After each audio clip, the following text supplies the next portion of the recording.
sometimes we have one of those days where things just don't go your way? Yeah, that's mine right now, guys. This is I don't even want to say, it's so embarrassing, but it's my 10th time recording. I cannot go past the 10 minutes mark. So if I go past the 10 minutes mark for this episode, I'm very, very happy.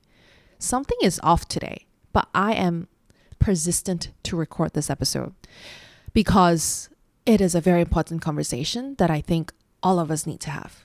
And I think it couldn't have been more apt for me to do this episode because I'm not feeling my best in my head right now. My body is crashing. I feel like I'm falling sick very soon, but I'm going to fly to Chiang Mai in a couple of days for the community trip. And I feel like it's just been nonstop for me.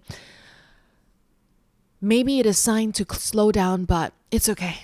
Let's just power through a little bit more, okay? I'm going to try to chill while I talk to you guys and not stress so much. So forgive me if I'm not pronouncing some of my words correctly. One of the things my team keep telling me, Maggie, can you stop trying to host your podcast? And I'm like, huh? What do you mean? Don't host it. Just talk normally. And I'm like, I talk normally. No, but sometimes you host it. Oh, but it's a podcast. I thought I'm supposed to host it. Yeah, but we like you as you, not host Maggie. Host Maggie only need to exist on stage, not in the studio, not at home. So it got me thinking, do I have split personality or something? Maybe I do. But I get what they mean. So sometimes I forget because the moment, you know how you're so conditioned to something, the moment I hold a mic and there's a camera in front of me, my body just knows how to function. Or should I say how to perform? Not that I'm performing, but they just know what to do. So I'm going to try my best to not let host Maggie come forward today. Okay? Anyway, guys, life's been really good. I've been very grateful, but yeah, I think I'm burning out. Holy shit. Burnout is real, guys. So take a break if you need to. I need to take my own advice sometimes. And also, speaking of burnout, it is Mental Health Awareness Month. And yeah, as in October is Mental Health Awareness Month. And I've been wanting to talk about this for a while. To have a dedicated episode to just talk about mental health because I feel like it is something that all of us experience to some extent, right? And it all started with this one conversation I had the other day, an event where this person came up to me, and I know they have no ill intention, by the way.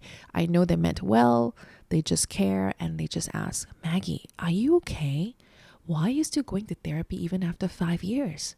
And I froze for a little bit. I was like, huh? Why do they ask like that? Huh? Is there something wrong with me? I had to freeze, pause and think, wait, why do they ask the way they did? As though I have some serious illness that I just cannot recover from. That's how it appeared to me, right? That's when I'm like, oh no, I am so fine. I'm very happy. I'm the happiest I've ever been. Then they're like, oh, then why do you still go to therapy? So that got me thinking, is this what people think about therapy when I say I go to therapy? That they think that I'm crazy or unstable emotionally, that I need to go to therapy every single month? We need to talk. We really need to talk because I think there's so much work to do still because it's 2025 and we are still whispering about therapy. I swear, every time people try to talk to me about therapy, it's almost as though they carry this shame with them. I think I'll use the word shame, not embarrassment, but just shame that, even down to something as little as wanting to reach out to me to ask about where they can go to therapy. I'm talking about friends, right? And I'll be like, oh no, that's totally fine. I'm so open to talk about it. But they'll be whispering about it. Oh, Maggie, there's something I need to ask you. I hope you don't mind. Versus, hey, Maggie, where do you want to eat? It's not something that's normalized. People feel some sort of shame. They feel some sort of guilt. They feel some sort of fear talking about therapy. So I hope having this conversation today, we can break away from that. So yes, I think when people say, I'm trying to heal from something, the immediate visual that most people get is probably journaling with candles, drinking your hot chocolate in your bubble bath in a nice hotel for staycation. I'm healing. I mean, I guess that can be part of your healing journey. You do you, girl. But to me right now, after being therapized, I know that I so cringe, right, the word therapized. But no, let's uncringe it. I say therapized because just to have a distinction between me before therapy and me after therapy. Me before therapy is before therapy lah, but after going to therapy, I want to use the word therapized so you get the context, okay? So now that I'm therapized, like I'm a therapized version of Maggy. I think healing is so messy. It is so messy. It is crying in your car one day over something that you thought you've gotten over, and comparing yourself like crazy with people that don't even know that you exist. It's feeling okay today and not then breaking down the next day. It's progress that don't actually look like progress. All that, it's part of healing. It is not beautiful. It is not this perfectly crafted porcelain doll, okay? It is nothing close to that. To me, healing is hella messy, and sometimes it can go on, and you just wish that it would just end. But that's why people say healing is never linear. It is. It is ups and downs, lefts and right, curves, spirals, a straight line, and then a sharp turn, and it's crazy. But it is part of life. So let's normalize that. All of us are healing from something we've experienced before. So why are we so ashamed about it, right? And what therapy does, in my opinion, is helping us have the tool to deal or overcome or manage all of these difficult things that life throws at us. So yeah, it's not fixing per se, because I feel like some things you can't really be fixed from. I say this with love, okay? I have problem with people who say, oh, I've been healed because I go to therapy. Wow. Sorry, I cannot tahan. I've been fixed because I go to therapy. I'm sorry, you gotta stop saying that, okay? Because to me, some things in life, maybe the point of us going through that is not to be healed or like fixed from it. Maybe it is for us to carry for the rest of our lives. Maybe some things we just simply cannot be fixed from or healed in the way we think we want to be healed. Maybe it's meant to be part of our lives in the form of a scar to remind us that we are strong, that I went through that, and that's why I'm the person that I am today. So yeah, that's just my viewpoint when it comes to therapy. Like it's not here to like undo what's been done. I think some things cannot be undone. That's my opinion. And I also want to put up a disclaimer that I am not a professional therapist. So this episode, it's really purely me sharing my experience as a person who has gone to therapy for the past 5 years. Because I don't think I'll be credible enough to be talking about this if I've just gone to therapy. But I think it's been 5 long years, and I think I've gathered enough experience to share my POV on things. Again, take it with a pinch of salt. Not everything I say could relate to you or is right, but it is my story. So yeah.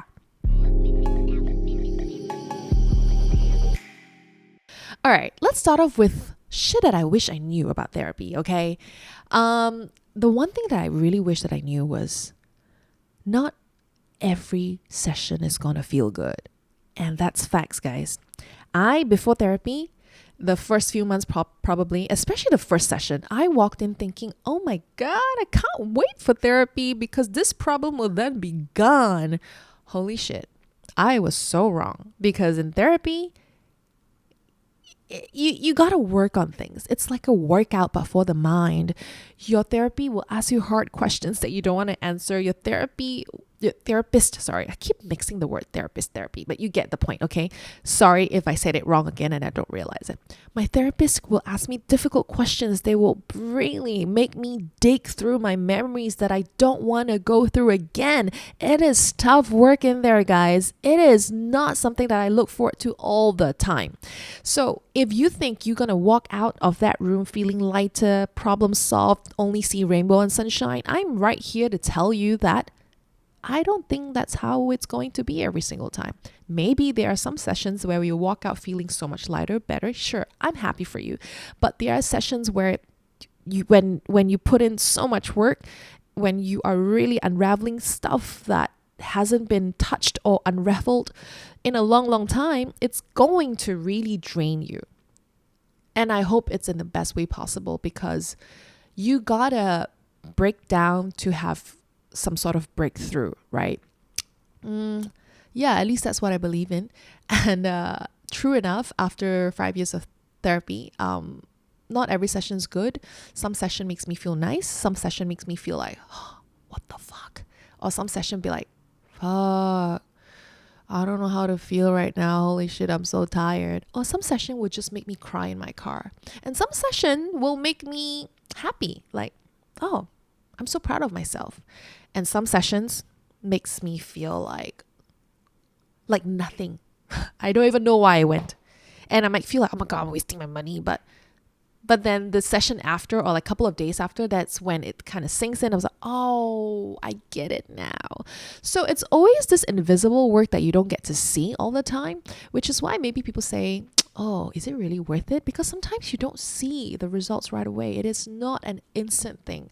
In fact, I feel like I'm only really, really reaping the benefits of my labor like right now after 5 years, because the first couple of years was so hard. Like I had crisis after crisis after crisis after crisis, that it was almost so hard and impossible to see any light at the end of the tunnel. But now that I'm really at the end of my tunnel with certain things, not everything, I'm like, oh, so that's why. So yeah, I don't know the context of your session, so I can't tell you exactly how you feel.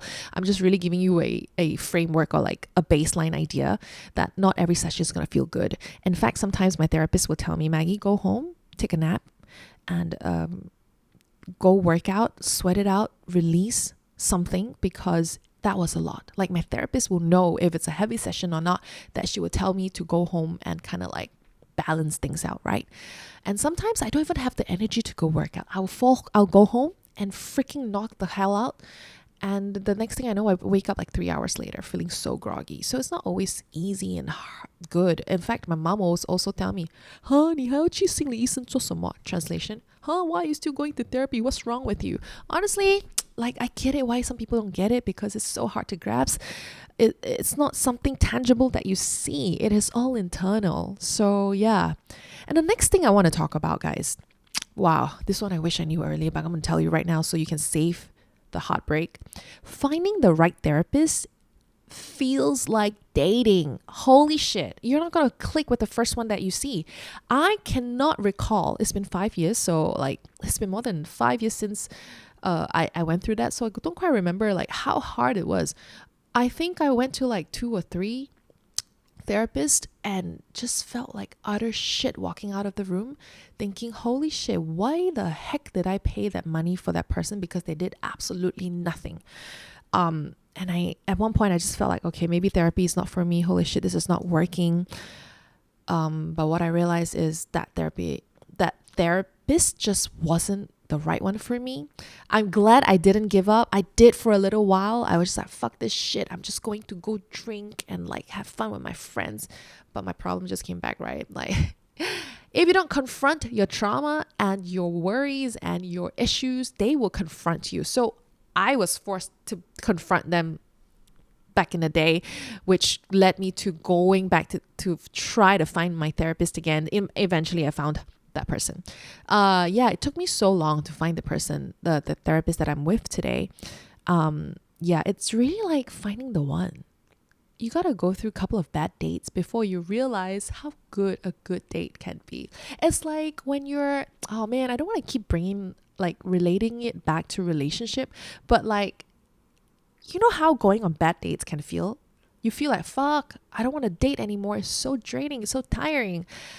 Yeah, kind of the same with finding a therapist.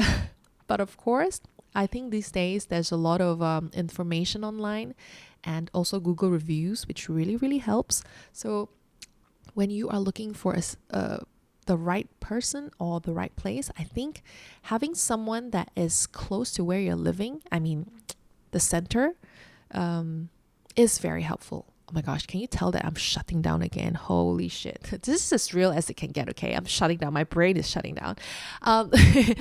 I need to refresh myself. Anyway, yeah, finding a center, a therapy center that is close to you, that is convenient for you. It's like going to the gym. You need to find something that is convenient, because if it's so inconvenient, you got to go out of your way, drive 2 hours or an hour and a half in traffic. You're likely not going to be consistent. So find some place that is close to you and also really dig into your research. The one thing that people keep asking me is to recommend my therapist. I have said this many, many times before. I will not be able to disclose my personal therapist because it is a very, very personal information, and it's also a agreement that I had with my therapist that we will keep this PNC for myself, because I just don't think I will be able to, how to say, I don't think I'll be able to feel safe again knowing there are so many people out there who knows where I go to. I feel like some things needs to be sacred. Some things to feel safe needs to be private, and I hope you guys can respect my decision. But I will always be there to talk about it, to continue to raise awareness about why therapy is good for you and can be good for you. But I won't be able to disclose my personal detail to that extent. Yeah. I think honestly, if you just do a simple Google search and not just rely on what an influencer online says, I'm sure you can still find something too. Okay. Yeah. So there's that. Hey guys, thank you so much for tuning in. Now, if you've been here for a while, you would know that we've been growing the podcast on our own for a while now. And one way you can really support us is by subscribing to our channel, following us on social media, and interacting with us. Leave a like, comment, react, anything if any of the episodes resonates with you. Even better yet, if you love it, share it so that we can reach more people like you. I know they're just small gestures, but they mean the world to us, and I know they will leave a big impact. The next thing that I wish I knew is your therapist will not be giving you answers. Yeah. For example, they shouldn't, how do I put this? The one thing I realized my therapist never do is tell me what to do. All they can do is really guide me towards the direction that they think is good for me. But they can never say, break up with that person, let them go, this friend is bad for you, cut them off. My therapist doesn't do that to me. So I feel like if you have a therapist that makes you do things that's so uncomfortable for you, I think that's a bit of a red flag, because you should do it when you are ready and not because someone makes you. So yeah, another thing that I think you should definitely know is if you don't vibe with your therapist, I think it's completely normal. It's really fine. Like, don't worry about it. Just move on and find the next one. You can't force yourself to see someone that you just don't feel comfortable with, because you need to fully trust this person to really share your deepest, darkest secret. I tell you, the only person in this world that knows all my deepest, darkest secret is not my best friend, but my therapist. Because there are some things that you just can't tell people. But with a therapist, she or he is completely unbiased. They are just here to solve your problem and guide you and help you, not here to take sides, which is why I feel so much more comfortable speaking to my therapist versus to my friend or like people that I know sometimes. So yeah, sometimes it's really not advice giving. Sometimes they're gonna be drilling you and asking you stuff and like I don't like to use the word treatment. So my therapist does this thing where she calls it brain spotting. So It's her holding like the stick, where then I will look at the point of the end of the stick and it does something to you. I don't know. It's scientific. It's a process. I'm not a therapist, so I don't know the right way to explain it. But basically what it does is it makes me, okay, I'm going to try to metaphorically explain it. It's almost like as though you go through all the folders in your brain, and all these folders are your memories. So like I'm going through all of these folders one by one, until one particular folder where my brain chooses to stop in. And sometimes it can be so vivid where I'm like looking at flashbacks of my past. It's insane. And even like sometimes past, like old memories that I don't even remember happen, it will come flashing back, and I'll verbally tell her what happened, and we will then work on it and talk about it. She'll ask me question, how does it make me feel, da da da da da. I'm not going to divulge the details, but basically something like that. And that is the most tiring part. Holy shit. And it's not advice giving. Like, it's not here to tell me what to do. Sometimes it's really just helped me realize certain things that I never got to talk about. And the one thing that I feel like until today, I find it very, very hard to work on is really my daddy issues. So that is one thing that I find very, very, very hard. I've got a lot of not so nice memories in the past. And every time I talk about something, I will tell her, I'm sorry, I don't think I can do this today. There are days like that. And my therapist really does respect me. And she'll be like, okay, let's not force it. So if your therapist forces you to do something you don't want to do, that's what I'm trying to say. If they force you, no, you got to try, come try harder. I will break. I'm here to bend myself, not to break myself. I understand that sometimes we need to break down to break through, but it has to be done in a way where your body has the capacity and ability to do so. So if you're just not in the right headspace that day, your therapist should know. They always do a check-in at the start of the session. She'll always ask me how I feel, and I always just tell her, oh, not so good today, or like, oh, actually I feel great. I'm ready for anything. So let's do the hard shit. So usually it is when I feel good, my therapist will take the opportunity to work on tough stuff, because she knows that I have the mental capacity to do that. But when she knows that I come in some days where I feel like just not my best, she will then not open up a whole can of worms that she knows I cannot handle. To me, that is a sign of a good therapist. He should not force you to do things that you're not ready. In fact, if anything, they should know better. Okay. So yeah.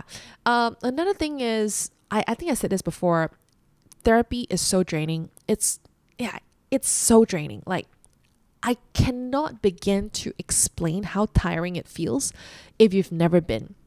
Sometimes it's more tiring than going to the gym, in a very odd, weird way, where my brain feels heavy. Like, it literally, my head feels so heavy. Like right now, actually, my head feels so heavy. I don't know how to say it. It is exhausting, which is why I think I've learned that sometimes it's okay to take a break. And my therapist will always tell me this, that rest well so you can start well. Like, what's the point of forcing yourself doing something half-heartedly? Even if you are full-heartedly doing it, your body is breaking down. You still won't be able to give your 101% even if you wanted to. So rest well so you can start well. A lot of these nuggets really is from my therapist. Like, I have her to thank for this life that I'm living right now.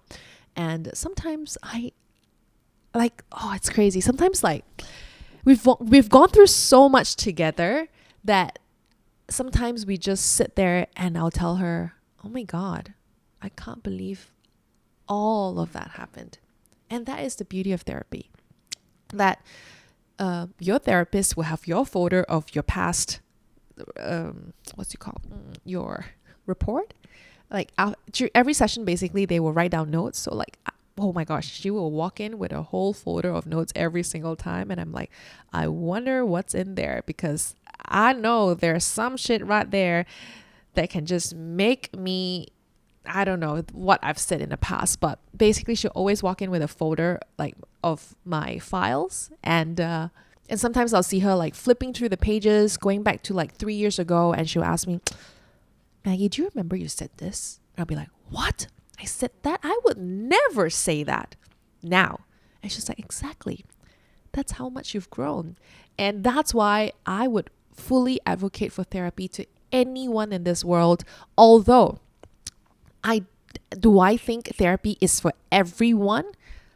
Maybe not. Maybe there are some people in this world that is lucky enough to not have gone through trauma in their lives where everyone in their lives is so wholesome, is so great, and they're so self-aware that they may not need therapy to work on traumas. Maybe they just need therapy to work on everyday little stress, and I think that's fine too.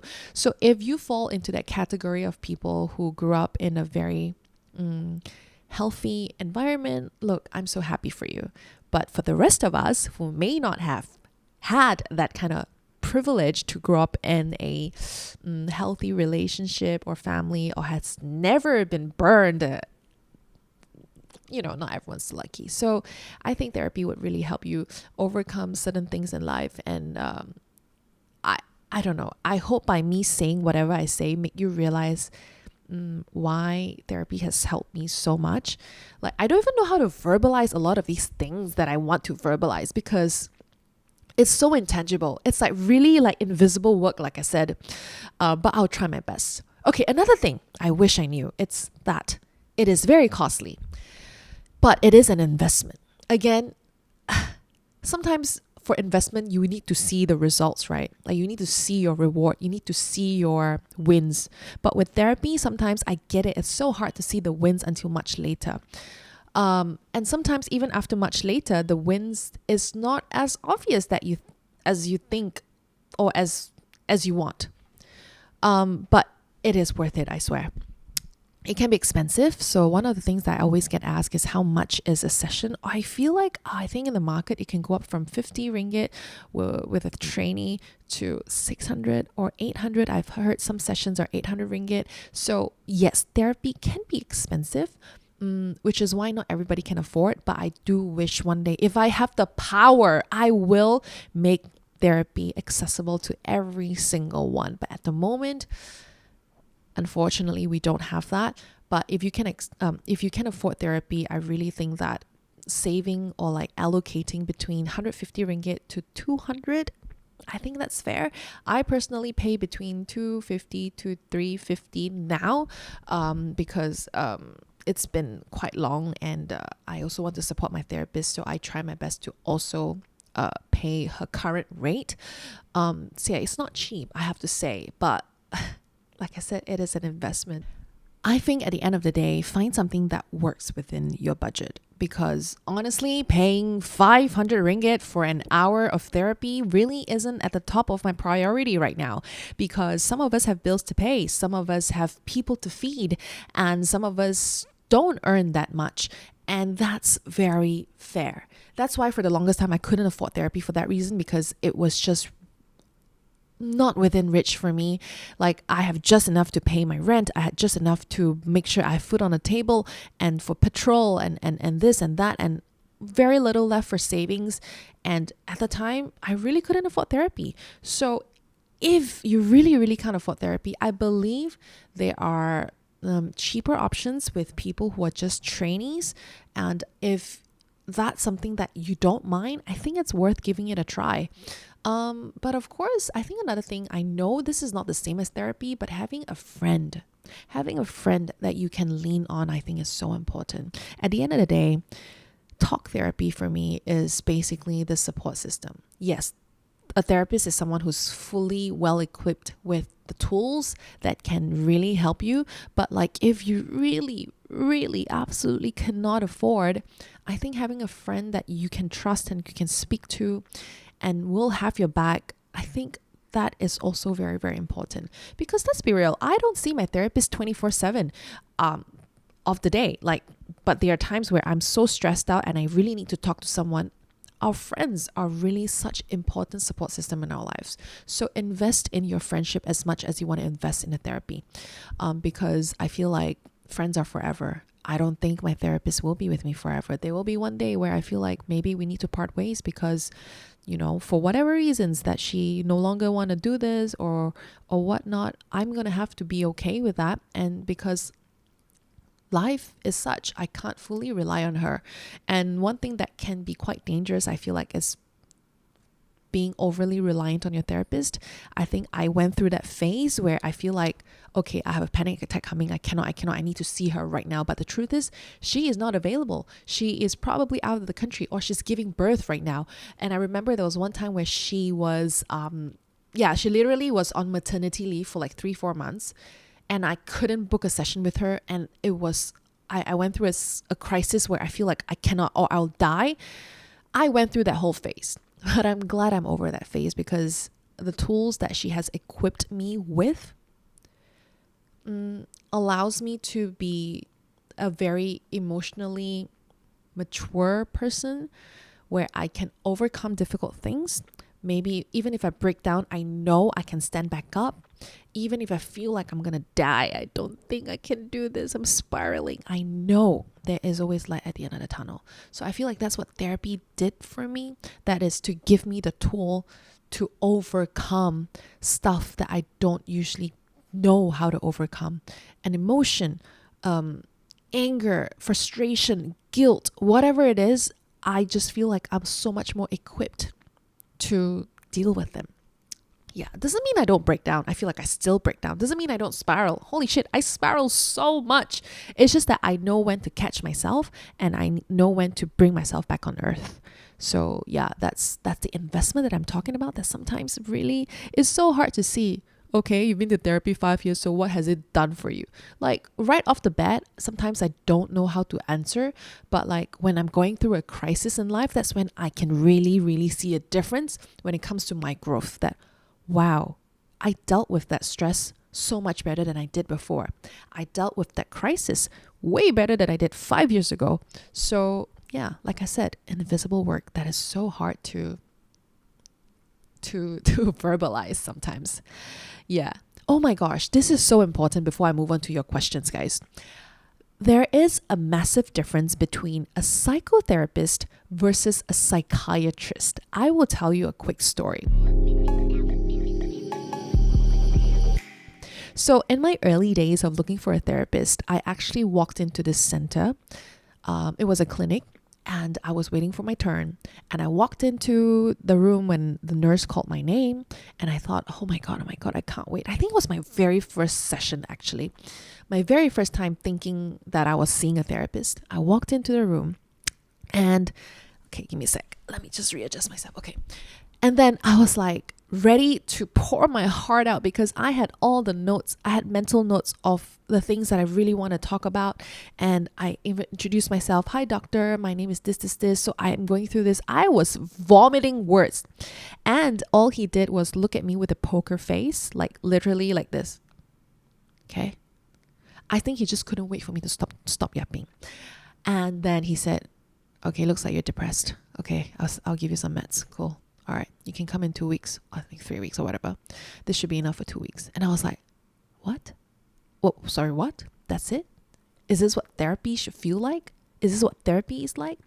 I mean, I didn't verbalize it because I, at the time, pre-therapy Maggie is not someone who knows how to verbalize her thoughts, who is a bit of a people pleaser. So she's a bit scared to voice out her thoughts, right? So I was like, okay. All right, thank you. So I walked out of that room fucking confused. I swear, I remember the feeling. And I went home with the meds that the doctor gave me. And I was like, wait, do I need medicine? Okay, maybe I did sound like I was heavily, chronically depressed because I think he heard signs of depression. But deep down, I just feel like, I don't know if I need these meds. But anyway, I took them for like a week. Holy shit, I remember I was so mellow that whole week. Like, I don't know what those antidepressants did to me, but I just remember feeling numb. I was so numb. Yeah, that's the word. I was numb. Even if I was in an argument, I was mellow, so I wasn't as reactive as I would normally be. Even if I was happy, I couldn't fully feel. I think it was suppressing my emotions. I think that's what it did for me. And I just didn't like the version of me that I was becoming with the medicine. So I slowly tapered off. And then I did a lot more of the research myself. And I realized what I did was, I won't say wrong, I just didn't know. I went to a psychiatrist when I didn't need. I needed a psychotherapist. I needed talk therapy. I needed someone to talk to. I had no one to talk to because my family is not with me. My sister and I, we weren't living together. I didn't have friends that could really help me at the time. I think I needed talk therapy, but I went to a psychiatrist thinking it was therapy. This is exactly why I'm doing this episode, so that you guys don't make the mistake that I did. So yes, quick summary. Psychiatrists are doctors. They diagnose and prescribe medicine. They don't listen to your grandmother, grandfather's story because that's not what they're paid to do. They won't give a shit about your stories. They will maybe try to pick up symptoms based on what you tell them. And that's it. Because again, it's the mind game, right? How it's so intangible. Like there is no way to really say, but that's what happened to me. But therapists or psychotherapists, they are emotional coaches. They talk to you through your patterns. They give you tools. They teach you how to overcome and deal with difficult emotions or your trauma. Doesn't matter if big T or small t, T as in trauma. They help you overcome that. And I think the distinction between these two is, I think you should start off with going to a psychotherapist, as in a talk therapy. And through that, your therapist should be able to roughly pinpoint whether or not you need a psychiatrist. And then they will refer you to a psychiatrist, because I feel like that's how it works, right? Or the other way around. But I feel like starting off with talk therapy first is always safer, because you don't want to simply take meds when you don't need it. So yeah, I remember going through that phase where I was on antidepressant, and I was more depressed than I was before. And it was a scary version of Maggy that I didn't like. Everything was so suppressed, and I didn't know how to move forward with life. Yeah, it's hard. So I hope that little bit helped you have a better understanding as to what the differences are, psychotherapist versus psychiatrist. Psychotherapist versus psychiatrist. Again, psychotherapist, the word psycho means talk therapy, psychotherapy, like your brain and your mind. Psychiatrist, again, they're doctors, they prescribe medicine. They're not here to hear you talk about your problems. So yeah, both are important, but two very, very different things. And I hope you remember that. And right now, I'm going to get to your questions where you ask, I answer. Maggie, have you felt like you love your friends, but you just don't have it in you to show up?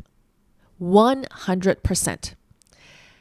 In fact, this is actually the flip side of another question that I got. That is, I'm dealing with personal grief, but my BFFs haven't checked up on me. Should I cut them off? Two completely different scenario. One is the friend who cannot show up, and the other who is the friend who needs the friend to show up when they're going through something difficult. They're both different people, by the way. I don't think they're friends, but I just thought that these two questions are so complementary. I just want to bring it up. It's crazy how all of us are going through something, but we don't know. So yes, I have 100% felt like I couldn't show up for a friend, even though I love them so much. In fact, a lot of the times, it's a very difficult thing to admit. Like, you know they're going through something, but you just don't have it in you to show up. And I think that's so human. And if you are that friend of yours, if they're your true friend, they should understand. They should understand that maybe you don't have it in you. The capacity is not there. And that's so human, because just like a relationship, sometimes it's not 50-50, sometimes it's 70-30, sometimes it's 99 and 1%. So I get it. I think I'm in the phase in my life where I only have capacity for like that very few people in my life because I'm going through so much myself. And it's not to say that I don't love my friends that I can't show up for. Like, I love them so dearly, but like at this point of my life, I don't have it in me. And I don't have an answer to that. That's just life. Sometimes we go through hard seasons of our life, and it's so human to say that, I'm sorry, I can't do this. I'm tired. Like right now, honestly, I'm so tired recording this episode, but I'm really just powering through. And as for you who's going through your personal grief and your friends haven't checked up on you, I don't think the answer is should you cut them off. I think the answer should be, did you tell them that you need them? Did you tell them that you are going through something so difficult that, guys, even if you have no advice for me, I just want you to be there for me. I just want you to come to my house, say nothing, and just spend time together. That is good enough for me. I just don't want to be alone. Are you communicating that to your friend? I just need you to be on FaceTime so that I don't think about the problem. I just need you to keep me company. Are you verbalizing your needs to your friend, or are you just assuming that they are not there for you? I think that's very important. So, because you never know what your friend's going through, just like what this other person said. She got nothing in her to show up, and she knows you're going through stuff. So, such is life. I think it's so important to communicate our needs. And if after you communicate, your friend isn't there for you for good reason, I think why cut them off? At least you're honest. And I've definitely been through seasons of my life where I know my friend is going through a big milestone in their lives, but I simply have none left in me to be there for them. And you know what? They never fault me. They know I'm going through something. And I feel like that's the beauty of friendship. When you have friends who understand you, you have friends who don't take things personally, you have friends who get that all of us are living our own lives now. We're all adults now. We're not 15 years old where all of us are going to the same class, going to the same tuition, eating the same place, having the same lunch at the same cafeteria.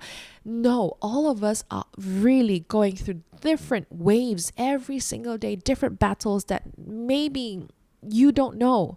So I think don't fault your friend if you haven't communicated.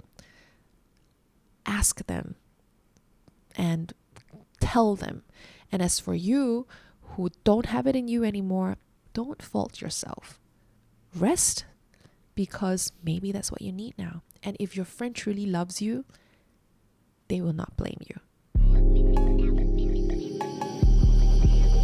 My friend is suicidal, but I don't think I have the capacity to help them. What should I do? Honestly, this is one of the hardest things in this world, I feel. To see your friend, to see someone you love go through such a difficult phase in their life, where it's so painful that they would rather not be there. I have experienced that before, and it is honestly one of the hardest things to be that friend, to be that person, because it is a very, very helpless feeling. The truth is, there is nothing you can do. There is nothing for you. No, how do I put it? There is nothing you can do to really fully take them out of their misery, because it is not your battle to fight. But when you're going through it, you want to help. You want to pull them out of the water. You want them to stop drowning. But the truth is, you can't do that. All you can do, in my opinion, is hold space for them. Let them know that you love them. Like, let them know, even if you're a broken record, tell them you love them. You're there for them. You can only do so much. But at the end of the day, if it really gets so serious, guys, it is not your place to pull them out of there. You have to lead them to professionals who can help them. Lead them the way, or bring them to help. I don't even know how to put this. I remember there was one time where I tried to sign someone up for therapy. because I think they really, really need it, but they just can't get out of their own bed, own room. But what I was told was I cannot sign up for someone. That's when I realized, holy shit, this is such a helpless feeling. Yeah, but the most loving thing you can do is constantly remind them that there is help. Help is right there. Please give me your hand and let me bring you there. Give me your hand so I can walk you to get help. It's so hard, honestly. Wow, I'm sorry, I'm crying because I remember that helplessness of being that friend, that person that wants to help but you can't help, and seeing your friend or that person you love in so much pain. It is, honestly, I don't wish that upon anyone.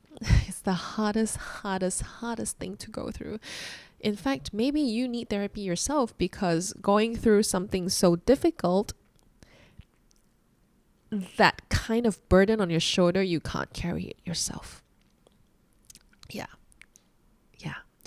But I think the most loving thing you can possibly do is be there for them, hold space for them. But you can't possibly erase that pain that they're feeling, although you want to try.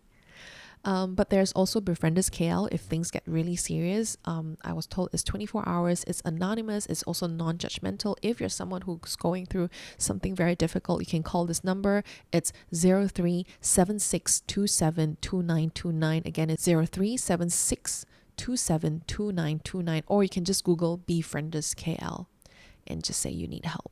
Okay? You're not alone.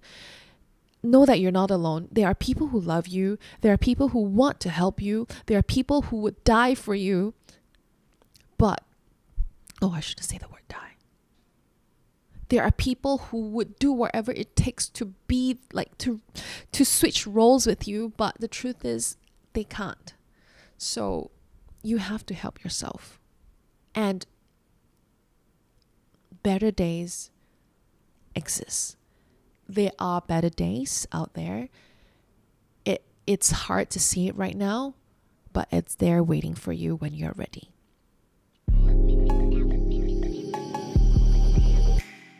Can I tell you guys a quick story? I remember there was this one time in my life where I really, really feel like I can't do this anymore. I feel like nothing is going my way. I feel like life is so unfair. I feel like, why am I going through this? Why am I the one having to deal with this kind of crisis in my life? And I feel like I would much rather just not exist. And I remember looking out the window and I asked God, why me? Why me? What did I do to deserve this? I was in a very victim mentality, bubble mindset, whatever you call it. And it took me so long to get out of that. It was so hard. Because sometimes when you get too comfortable in that bubble, it's really hard to get out. Because it's easier to just be in an environment that you're familiar with. Because change is hard, change is so unfamiliar, change is so uncomfortable that people don't want change. People don't want to change sometimes. I didn't want to change for a long time because to change was so, like, I have to really get out of my way, get out of that bed. You mean to put on nice clothes to get out there and have hard conversation? Who the fuck want to do that? So yeah, I was there before and it was, I wasn't proud of myself, but I also know at the time I have no capacity. Like in my mind, all I wanted was just, I don't even know. There was nothing. I just don't want to feel the pain, but I don't want to do nothing to not feel the pain. So, yeah, I just want to share that because my life hasn't always been what you guys see today. For a long time, I did struggle mentally, emotionally, in many ways, from my past experiences. But like, I just refuse to let it define me. I just refuse to like let that be my life. okay, if I didn't grow up in a rich family, for example, but someone else did, and they have it way better than I did. They have the earlier kickstart than I did, and I would always be like, oh my God, of course they can do that because they have that. Like I was in such I don't want to say toxic mindset, but like it was not a healthy mind that I had. I would always victimize myself, and I would always think that I had it worse. That's why I cannot do this. I cannot do that. I was limiting myself without even knowing it. So that's, I think, wow, I feel like I'm unraveling this while I'm recording this, by the way. I feel like therapy got me out of that victim mindset that I was in. And it helped me unlearn so many old patterns that I was so used to. And it made me realize that things don't need to be just one way.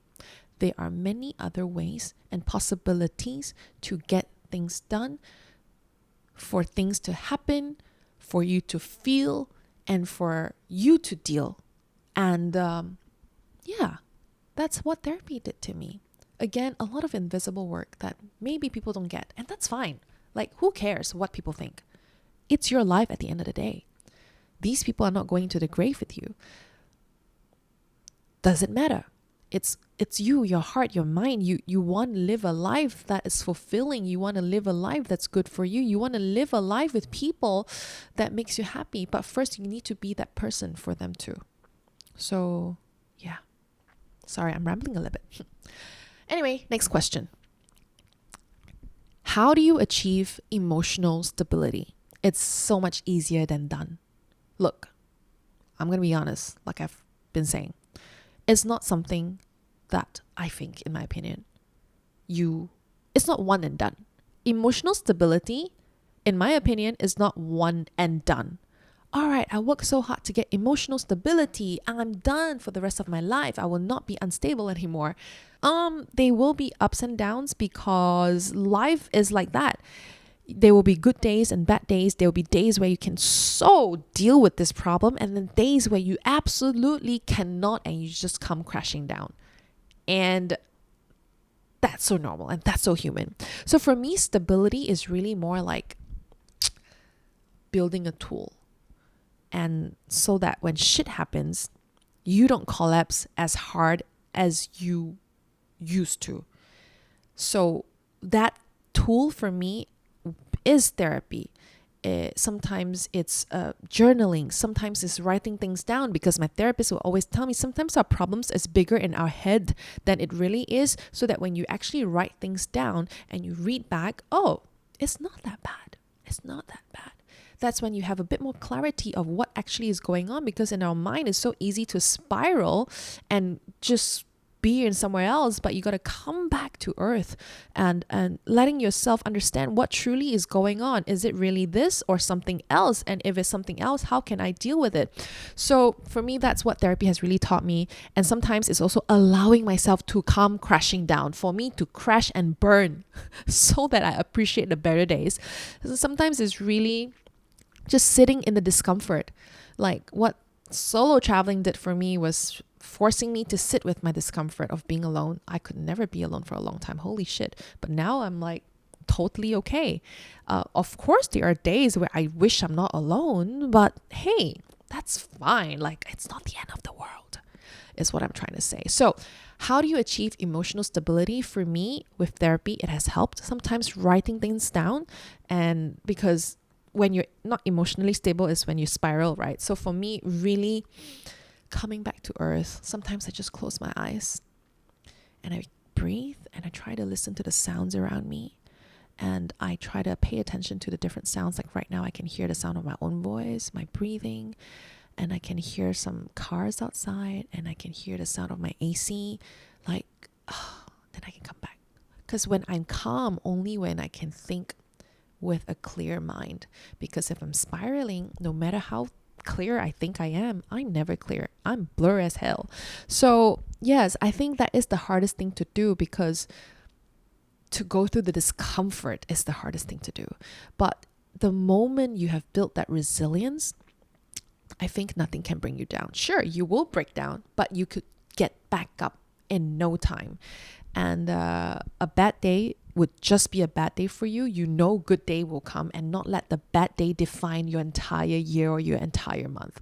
A bad day is just a bad day. Like how they say, it's just a bad hour, not a bad day. You have that 1 hour that is so bad doesn't mean your entire day is bad.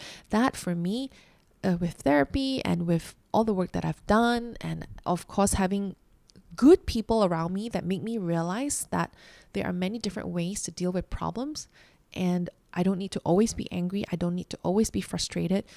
There will always be a solution to every problem. And I realize, I don't need to be upset all the time. I don't need to be frustrated all the time. I don't need to crash and burn all the time. There will always be a solution. And you just need to be patient enough to find your way there. And did I answer your question? I hope I did.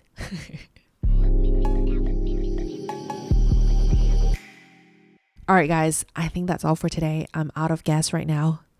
No more capacity to give any more. And I have to respect my body and my mind right now to end this episode, as much as I would like to yap more. And also, I'll be flying off in 3 days for my Chiang Mai trip, my first community trip. And I'm so excited. I will talk to you guys about it when I come back. And if you're one of them who's coming to travel with me, I am so excited for you to come on this trip, and know that I'm so grateful for you guys. I just feel like a lot of you guys have been silently supporting me, and I don't even know it. Maybe sometimes I get to see you guys. And speaking of seeing you guys, Head Over Heels will be launching a campaign / project / whatever you want to call it, where we will be coming together. We are going on ground. There will be a series of events that we are planning, and I just feel like I can't wait to talk to you guys about that. That will be happening very, very soon. And I think I will keep the rest for another episode. But for now, just know that I appreciate you guys very, very much. And at any point of your life, your day, you need to talk to someone. Hey, feel free to slide into our DMs on Head Over Heels, the Head Over Heels pod. Feel free, man, because a lot of our episodes are inspired by you guys. It is all the stories that you share, everything that you tell us that makes me and my team go, oh my gosh, we need to talk about this, because Janice said this the other day, and I think our healer would really like this. And this episode was one of them. And I will do my best to come up with more episodes and to be more consistent. But for now, your girl's gotta go. I'm really, really tired, and it's 10 p.m. right now, and I haven't had my dinner. Oh my God, I'm starving. But yeah, I'm rambling. That's what I do when I'm tired. So like I always say, don't forget to fall head over heels for yourself first and always. And I'll catch you guys in the next episode. Okay, bye. Head over heels. Head over heels. Head over heels. Head over heels. Head over heels.